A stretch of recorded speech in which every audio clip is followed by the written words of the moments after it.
Mon avis sur la relation entre Doxy Yao et Grand P? Il y a quelques jours encore je ne connaissais pas Grand P, je l'avoue.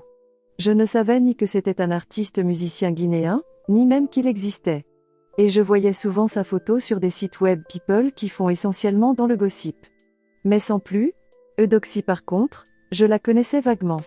Je voyais ses formes généreuses se balader sur les réseaux sociaux de temps à autre, et je la considérais comme une sorte de biscuit de mer à la sauce ivoirienne. Elles sont nombreuses, non? Les Kim Kardashian version africaine. Alors je la matais sans trop me poser de questions, et pour vous dire vrai elle ne m'intéressait pas plus que ça. Jusqu'à ce que, je viens d'apprendre que Grand P et Eudoxie Yao ont envisagé de se marier. Vous m'avez bien entendu.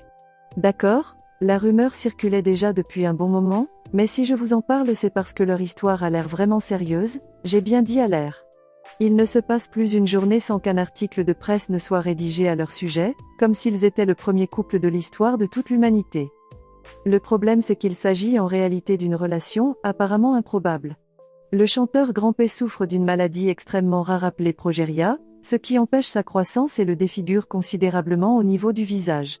Personne n'ose le dire, mais il n'est pas vraiment ce qu'il y a de plus esthétique sur le plan facial. De l'autre côté, sa dulcinée, Yao, est une bombe. Elle peut se farcir n'importe quel individu mâle et hétérosexuel, sur tout le continent africain, mais elle aurait choisi Grand P pour en faire l'homme de sa vie.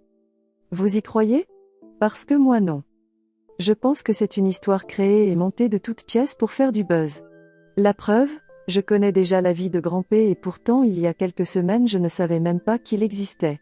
Autre preuve, personne, en dehors des citoyens guinéens, ne peut mimer une seule chanson de cet artiste. Mais je suis quand même allé sur YouTube pour voir qu'il a sorti un vidéogramme intitulé Indépendance que je trouve plutôt bien rythmé à mon avis.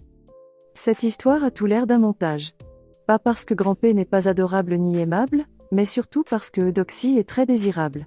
Elle apparaît superficielle sur les réseaux sociaux et les filles superficielles sont, on le sait bien, surtout attachées au physique et au matériel. Pardon, au matériel d'abord et ensuite au physique.